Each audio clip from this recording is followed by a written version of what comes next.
Fantastic. नमस्कार। हमारे साथ देश के सबसे पावरफुल व्यक्ति है, नहीं नरेंद्र मोदी जी नहीं है हमारे साथ है मुकेश अंबानी जी। जब मैंने कहा कि सबसे पावरफुल या ताकतवर व्यक्ति हमारे साथ है, किस तरह से आप देखते हैं? आप मानते हैं? नहीं, मैं ये नहीं मानता हूँ, मैं आपको सीरियसली लेता नहीं। अरे ये क्या बात है? ये तो फिर मैं आपसे पूछूंगा हाँ। कि आपको प्रेरणा किससे मिलती है? जब आप सुबह उठते हैं इतने सालों बाद, आपको एनर्जी कहां से मिलती है?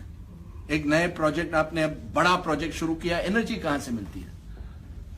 मुझे जो, अगर आप देखें तो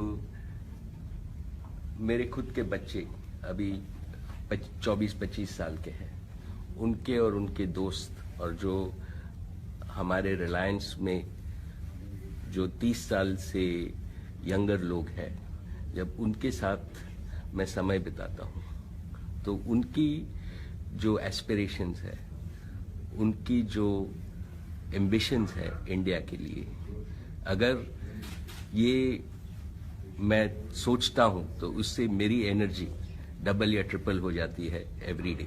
अगर आप 25 साल के अब होते मुकेश भाई, क्या करते आप? मैं अगर यही सेम जो मैं इस जनरेशन में जो मुझे एनर्जी दिखती है, ये अगर हमारे जनरेशन में होती तो इंडिया आज सबसे आगे होता। आप समझते हैं कि इस जनरेशन में आपसे ज्यादा एनर्जी है, आप अपॉर्चुनिटीज ज्यादा है, एम्बिशन ज्यादा है? Without doubt. ये बताइए, क्या आपने कभी सोचा है कि मैं पब्लिक लाइफ में चला जाऊं, नेता बन जाऊं? कई देशों में इंडस्ट्रियलिस्ट जो हैं नेता बन जाते हैं। नहीं, मैंने ये जरूर से सोचा है कि ये पब्लिक लाइफ में और पॉलिटिक्स नहीं है मेरे लिए, बट एजुकेशन, राइट, जो मेरे दिल के करीब है वो है education. How do we improve skills, how do we improve the education system, how do we really empower the 200 million children that will be educated, which will form the future generations of India for the next many decades. और इस पे मैं जरूर से कुछ करना चाहता हूं। यानी पेट्रोकेमिकल से कम्युनिकेशंस की दुनिया में, और अब आप कह रहे हैं कि अगर आपको कुछ तीसरी इनिंग्स खेलनी पड़े तो वो एजुकेशन में होती।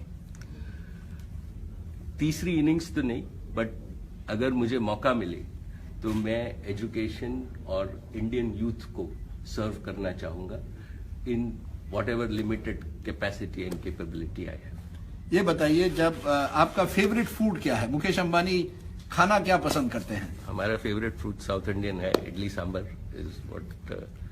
और मुंबई में कोई फेवरेट जगह? हम मैसूर कैफे, जहां मैं केमिकल इंजीनियरिंग पढ़ा था, तो 1974 से 79 से आज तक वो मेरी फेवरेट जगह। अब आप तो मैसूर कैफे नहीं जा सकते, मैसूर कैफे को आपके पास आना पड़ेगा। हाँ, नहीं, हम जाते हैं और वो भी आते हैं।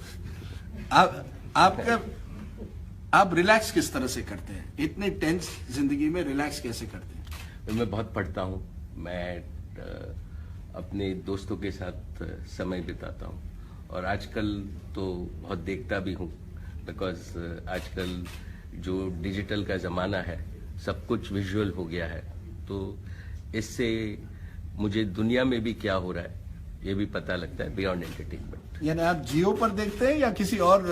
आजकल तो जियो पे ही देखता हूँ, क्योंकि उस पे बेस्ट दिखता है।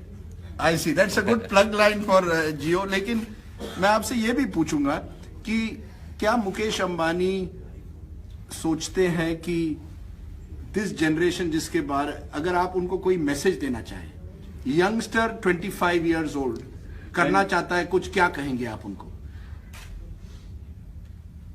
आई थिंक दैट ये अगले 20 साल इंडिया के हैं, और आप सब इंडिया को अपनी राइटफुल प्लेस दुनिया में ले सकते हैं, और आपकी प्रगति के साथ इंडिया की उन्नति भी होएगी, और ये मौका once in a lifetime of a country है। इसको आप आगे बढ़ाइए, और आप भी आगे बढ़िए और इंडिया को आगे बढ़ाइए। तो आखिर में मैं पूछूंगा, अगर कोई यंगस्टर वहां है जो स्टार्टअप करना चाहे और उसके पास बड़ी अच्छी आइडिया है, वो आपको लिख सकते हैं? डेफिनेटली, और हमने तो कहा है कि हम स्टार्टअप फंड हमारा है, जहां हम 5,000 करोड़ रुपया टू यंग इंडियंस देने वाले हैं, to all startups across India, particularly in small towns. आपका हीरो कौन है?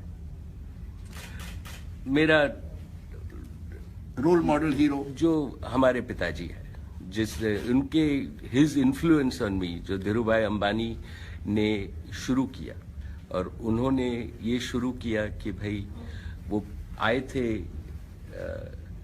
बम्बई में 100 रुपए के साथ, और उनका ये लक्ष्य था कि मैं टैलेंट और बिजनेसेस ऑफ द फ्यूचर में इन्वेस्ट करूंगा, और जो उनकी फिलॉसफी है वो एवरग्रीन है, और वो हमेशा मेरे लिए अपने हीरो रहे।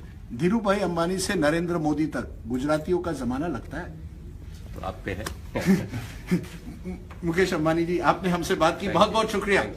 मुकेश अंबानी, अगर आप मैसूर कैफे जाएं तो उनसे जरूर मिलिएगा, डोसा इडली वहीं खाइएगा। आप मुकेश अंबानी एक दिन बन सकते हैं। Thank you very much sir.